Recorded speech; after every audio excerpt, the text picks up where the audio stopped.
Welcome back to Chemistry with Mrs. Schroeder. We are going to begin covering the next chapter, Chapter 7, which talks about moles and chemical composition. The beginning two sections are kind of a review of Chapter 3. So we're going to go through these briefly, spend some time in class tomorrow doing some practice problems and making sure you're comfortable with this material again, because we haven't seen it for a while. We've been talking about periodic table. New material we're going to cover with this section includes molar mass of a compound. We did molar mass of chemicals. We use those for conversions. Now we start using molar mass of compounds in conversions now that we know how to make compounds and what they are. We'll start looking at atoms or ions present when we have a compound instead of just as elemental form. So kind of taking Chapter 3 to a new level. If you remember, Avogadro's number was the mole, how many moles are in, how many atoms are in a mole. It's the SI unit that we use to count atoms or molecules. The number itself that we used was 6.02 times 10 to the 23rd. And I say units per mole. A unit could be an atom or it could be a molecule, depending on what we're talking about. So I use Avogadro's number when I'm asked a question like how many molecules are in 5 moles? How many molecules are in 0.1 moles? I'm going to use Avogadro's number to figure that out. I am not going to use Avogadro's number when I see grams. When I see grams, I'm going to use molar mass. So we'll talk about that in a minute. But first, let's go ahead and look at some practice problems with Avogadro's number. To begin with, you're going to see a number something like this. I have 2.5 moles of SO2. How do I convert that to molecules? Same as we've done in the past. Make your lines, multiply by 6.02 times 10 to the 23rd, molecules per mole. Remember I said this could be units, could be molecules or atoms. Whatever's connected as one piece. When I multiply it out, I get 1.5 times 10 to the 24th molecules. 0.75 moles of chlorine, Cl2. Notice I don't do anything with the Cl or with the Cl or the 2. When I make this molecule, it's all joined. Think about your molecules and what it looked like when it was connected. A molecule of chlorine was like this, and then I had my line between them. So I have a molecule of chlorine. That's my Lewis structure, my ball and stick model. How many of those do I have? Multiplied by 6.02 times 10 to the 23rd molecules per mole. It tells me I have 4.52 times 10 to the 23rd molecules. And again, if I had CCl2, it wouldn't matter how many chlorine, how many calcium. If I have 2 of them, 1 of them, multiply it directly by this. Okay, this is the unit formula of a ionic compound. It doesn't matter. You get 9.996 times 10 to the 23rd molecules of CaCl2. Now, if I take that CaCl2 and I put that in water, what's going to happen to it? Well, we know ionic compounds dissolve. And when they dissolve, they break up into their individual atoms. This is when I care about the subscripts on them. If I dissolve this in water, how many ions of calcium? It's the same as the molecules. This one times 1. Because I had 1 of the calcium.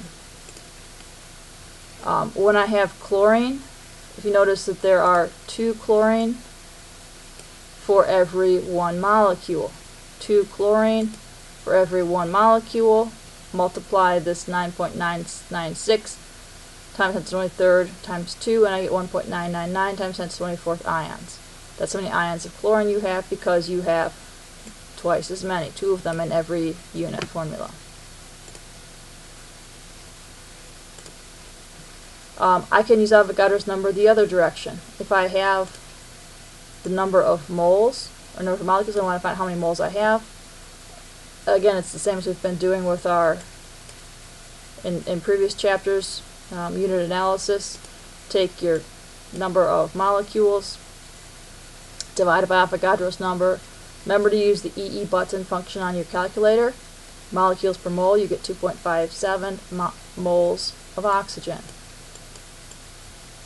If I do this with FeCl3, again, it doesn't matter that I have 1 iron and 3 chlorines. If I have this many molecules or unit cells, divide it by Avogadro's number, and you get 0.65 moles.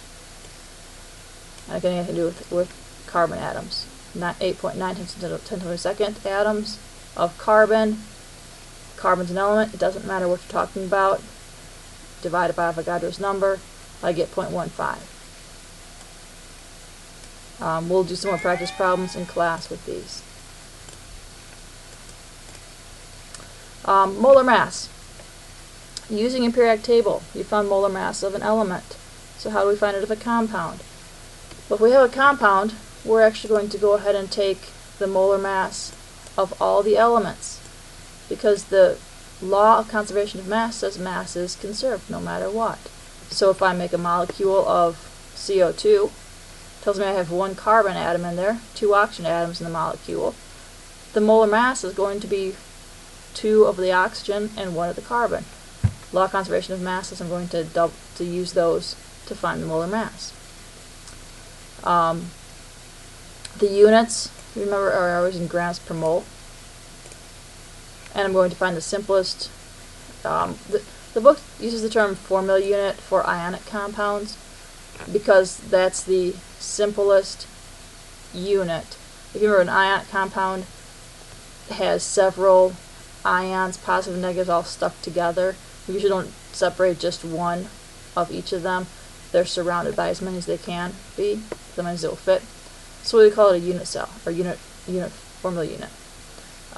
So find the formula mass of FeCl3. Don't worry about the term formula mass or molar mass. It means the same thing essentially. They're just differentiating between ionic and molecular compounds. So looking at the periodic table, the 55.87 is the molar mass of iron. They looked that up. They looked at the molar mass of chlorine on the periodic table, is the 35.